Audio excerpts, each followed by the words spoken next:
day between Golders Green and Edgware because of the planned engineering works. This is LBC.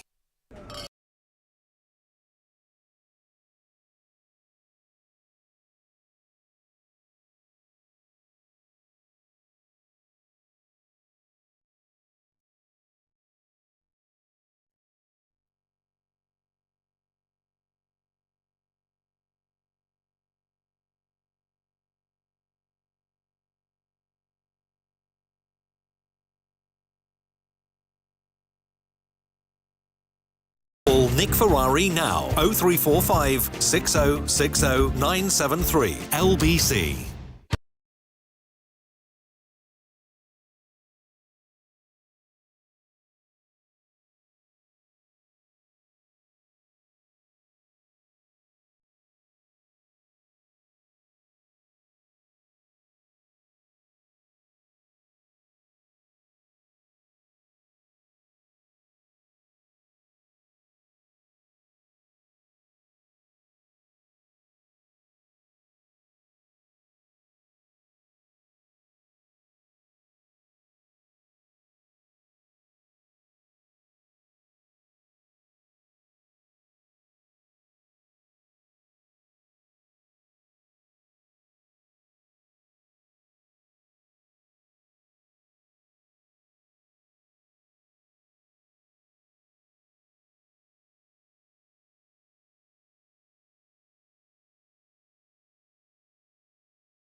Nick Ferrari at breakfast on LBC. Call 0345 6060 973. 7:48 is the time. Now, this interview is also being streamed live on Global Player, the official LBC app, because we welcome to the studio former Home Secretary, leading Conservative politician Suella Braverman. Good to see you in the studio. I don't think I've seen you since your term when I last met you at your office, so good to have you on board, and thanks for coming by LBC. Suella Braverman, you just returned very recently from a trip to Israel, a country you know well, a country you visited before. Was it your first trip since the October 7th massacre, and what were your impressions? Good morning, Nick. Morning, Pleased to be here. It was my first trip to Israel since October the 7th. And, you know, what I've taken away from that trip was that there has been a huge amount of pain and destruction wreaked on Israel by Hamas, a death cult, a terrorist organisation intent on killing the Jewish people and destroying Israel. I met with mothers of hostages who are still in captivity. I met with the parents of fallen IDF soldiers. I met with the father of a son who had been murdered, brutally murdered in kibbutz Kfar Azar. His head he'd been beheaded, and Hamas is still in possession of his head. The father is waiting for to be able to bury his son with dignity. I went up to the north of Israel, and I saw the broader dimension of this conflict. What do you mean by the broader dimension, Mrs. Braverman? Well, there is effectively a war zone in the north of Israel as well. Obviously, Israel is fighting a battle on its southern border in Gaza, and we'll come to that. But in the north, since October the 7th alone, 4,000 rockets have been fired into Israel by Hezbollah, based in southern Lebanon. 150,000 Israeli citizens have been displaced from their homes because of these rockets which are being fired on a daily basis. I went up north to a place near Raja, a kibbutz near Menara, and I met some of these people whose lives have been disrupted beyond all belief. It's a horrific situation. It's reflective of the source of this problem, the source being Iran. I want to come to Iran in a moment, but you talk about the horror of these rockets being fired. Mrs. Braverman, there's horrific rockets being fired, of course, on innocent citizens in Gaza as well. You've not covered that. That's equally grotesque, isn't it? Well, listen, the war in Gaza started because of the horrific atrocities on October the 7th and the many Israeli citizens who were brutally murdered, unjustifiably in an unprovoked evil attack. Israel is taking legitimate self-defensive measures to prevent such an attack occurring again and to eliminate how Hamas. Bombing a hospital or a mosque, how is that legitimate self-defence? Well, we know that Hamas is intent on destroying Israel and repeating the massacres of October the 7th. We also know that Hamas has built a very sophisticated network over a decade to facilitate this attack. They build their tunnels, they base themselves underground, and then they will often build a hospital above ground or a kindergarten or a mosque above ground to make it incredibly difficult as a battlefield. So yes, there are airstrikes. There is a military operation afoot in Israel being led by the IDF and the Israeli government in the attempt to degrade Hamas, to release the hostages, and to get Hamas out of Gaza so that peace can be restored. But it is reported that up to 34,000 people, some of whom will be terrorists, but 34,000 people have been killed in Gaza. That's unacceptable, isn't it? Well, Nick, I would treat that figure of 30,000 with extreme caution. It comes from the Hamas-run health authority. Right, yes. I'm glad you acknowledge that. It comes from Hamas themselves. And I would take anything published by Hamas with a big pinch of salt. You believe the number to be vastly lower than that? Well, what Hamas wants us to believe is that figure doesn't include any terrorists, and that's simply ridiculous. I did say it could include terrorists right at the top, and it is from Hamas. And yes. what we do, there are academics and statisticians who have debunked that figure in open source reports, distorted and inflated those figures are. I would also say that the Israeli figures put out are approximately 12 to 13,000 Hamas terrorists who have been killed. Now, I would take that more seriously as a figure, and I would treat anything that Hamas says as propaganda and misinformation. Should the United Kingdom's support for Israel be unconditional? Because Lord Cameron is indicating that there are certain conditions, and he had nervousness after that horrific shelling of the aid convoy last week. I don't think we should support any other nation unconditionally. We don't slavishly do so with any ally. But Israel is an ally. They're one of the few democracies in the Middle East, and they have been under fierce attack, not just since October the 7th, but for many years. As I said, they are not just fighting Hamas, they're fighting Hezbollah in the north, and they're fighting the Iranian regime and Shia militias in the region. They're on the front line of a broader war that actually directly affects us in the UK. You've no concern that some of the Israeli action could be illegal? Listen, I went when on my trip. I met with senior military and political figures, and I raised the issues that you're raising with me directly with senior ministers, with soldiers and those in command and control positions. I've probed and I've tested. I've been very near to the border with Gaza, and I am convinced, and I say this as a former Attorney General who dealt with matters of international law and military action, that I very strongly rebut suggestions that Israel's in breach of international law, that there's a genocide, that there's a forced starvation. Quite the contrary. Israel is doing a huge amount using technology, sophisticated methods, and a lot of care to minimise civilian casualties, to get aid into Gaza, 7 aid workers and to comply with international law. Where was the precision and technology last Monday? Listen, I was in Israel at the time of that tragic attack, and I want to put on record my condolences to the families and friends of the killed aid workers. They were brave people putting their lives in danger in the aid of humanitarianism. They should not have been killed. No, that's it was a criminal mistake. Incompetence by the Israeli Defence Forces. It was a mistake. And the Israelis have been very quick to accept responsibility, to investigate fully, and to apologise. They were incredibly regretful about it. Just contrast that with Hamas, who celebrates and glorifies the killing of innocent civilians. So this was a tragic mistake. It should not have happened.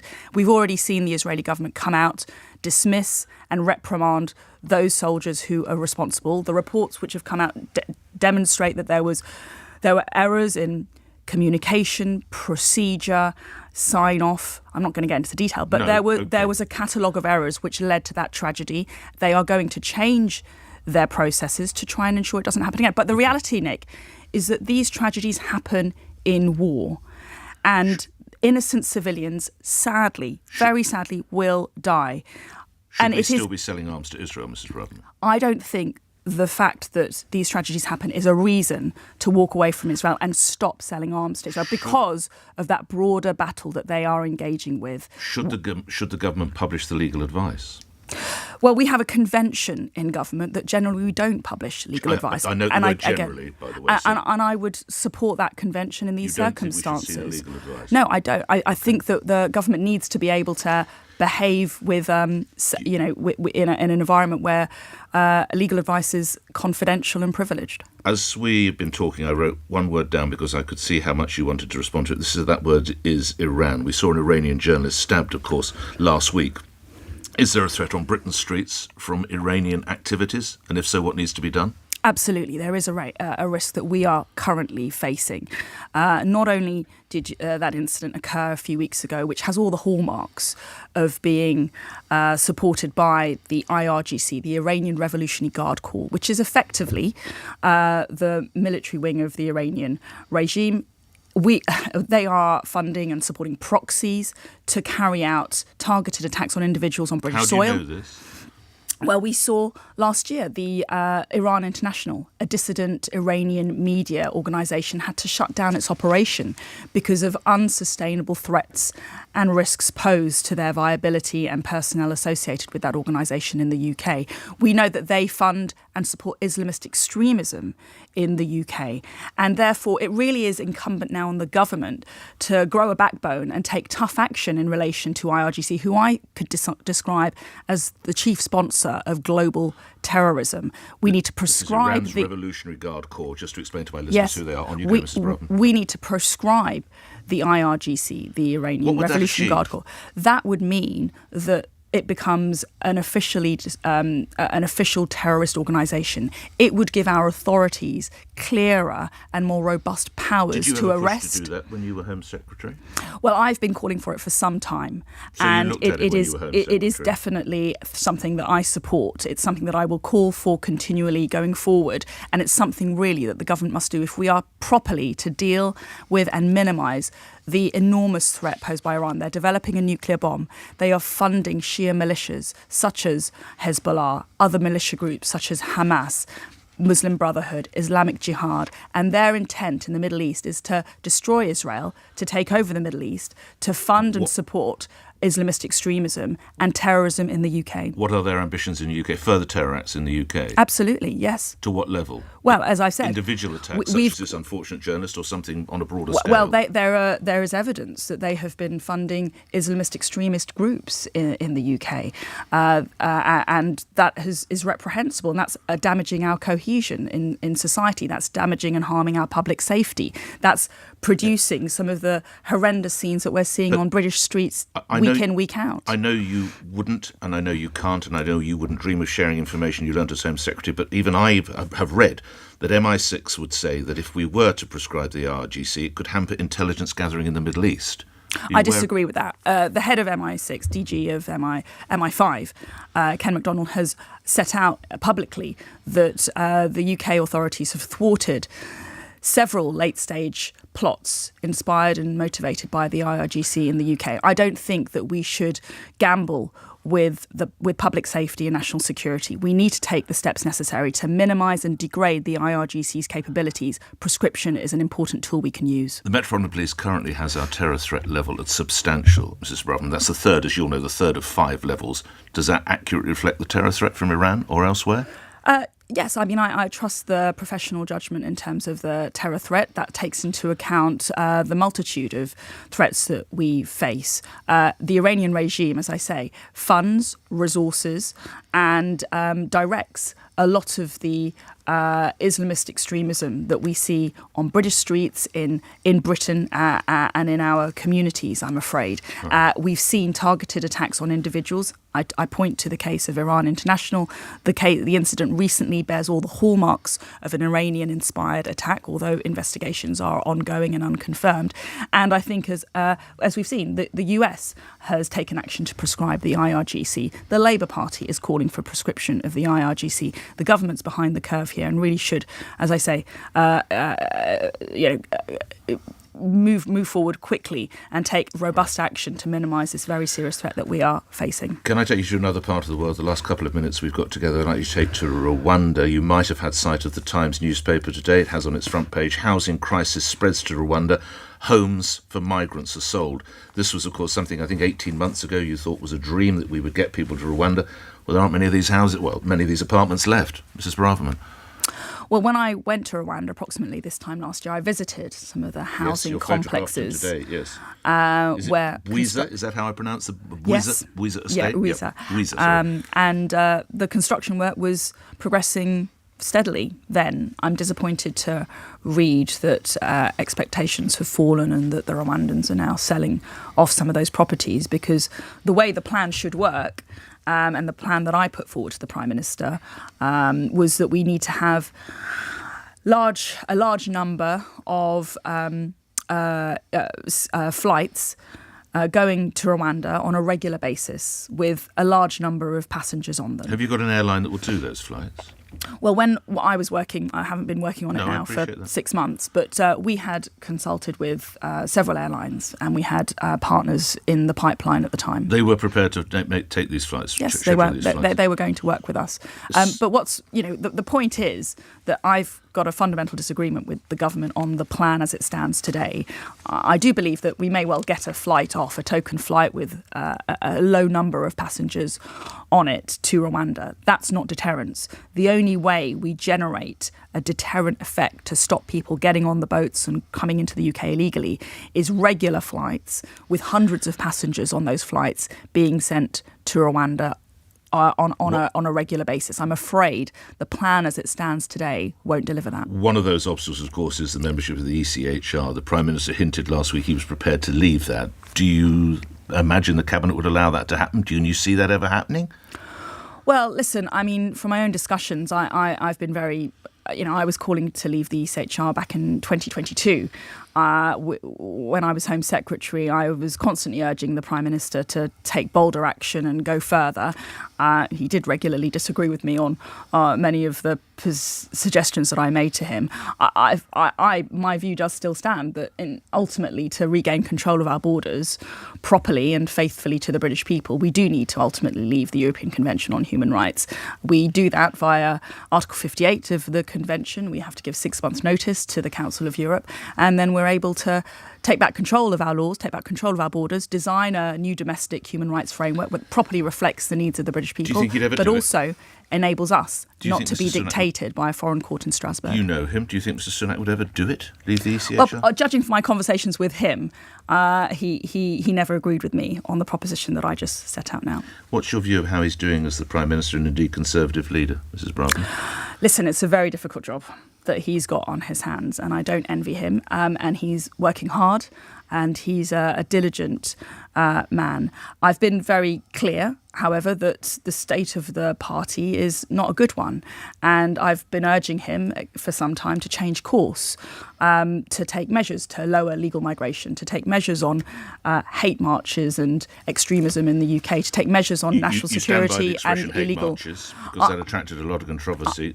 A lot of people are saying they're peace marches, Mrs. Braverman. I would still maintain that description. When we see unprecedented levels of anti-Semitism, when we see the police turn a blind eye to flagrant racism and hatred on the streets. Well, on that point, can a swastika ever be seen as being used in context? As you might have been out of the country, but there was one demo where a filmmaker made a complaint to a senior police officer, and the officer told her that you have to take the display of a swastika, quote, in context. I don't know the full circumstances. I'm just taking on what you just said there in that narrow circumstance.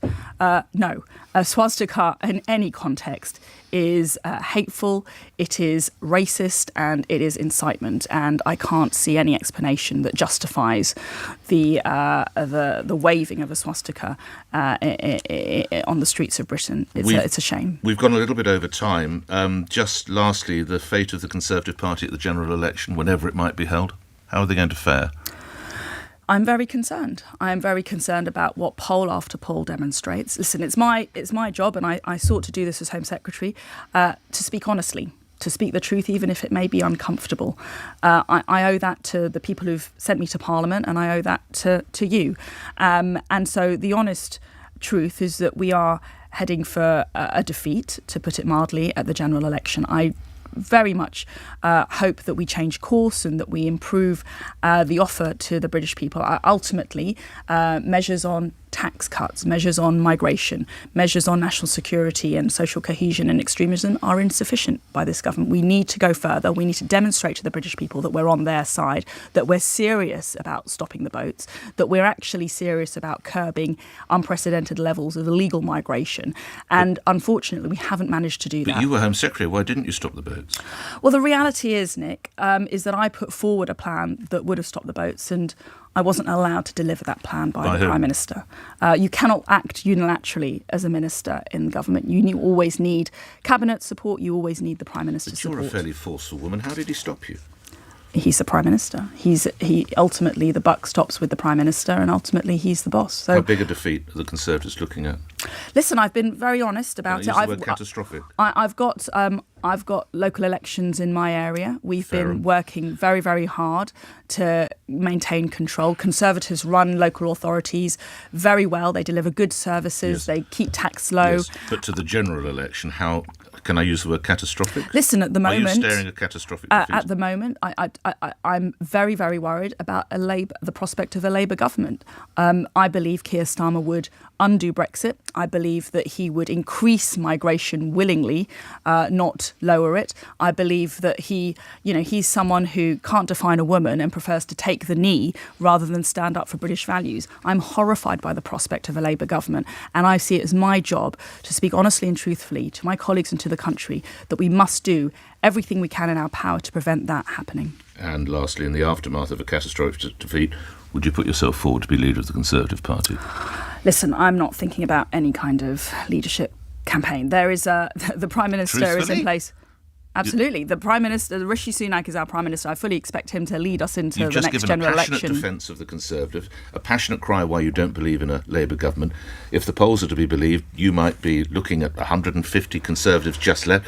They'll be desperately looking for a leader. Surely that's when, if you believe with the passion you've just displayed, that's when you step forward, Mrs. Braverman. I am very passionate about serving my country. I'm doing my job. I've been elected by the good people of Fareham to be a spokesman for them, to stand up for British values, to fight Labour, and to ensure that we control our borders, make the best of Brexit, ensure that we are the party of law and order, that our streets are safe, and that we have a country of which we can be proud. That's what I'm doing. That's my day job. So many other things I'd like to read about, but I'm grateful for your time. I look forward to seeing you again. Suella Braverman, thank you for appearing in LBC. Well, let's get the latest headlines 8 after 8. On your radio, on Global Player, and Play LBC. Leading Britain's conversation. This is LBC. From Global's newsroom, Suella Braverman's told Nick that the deaths of aid workers in Gaza are not a reason to withdraw support for Israel. The former Home Secretary says she would strongly rebut any suggestions Israel is in breach of international law.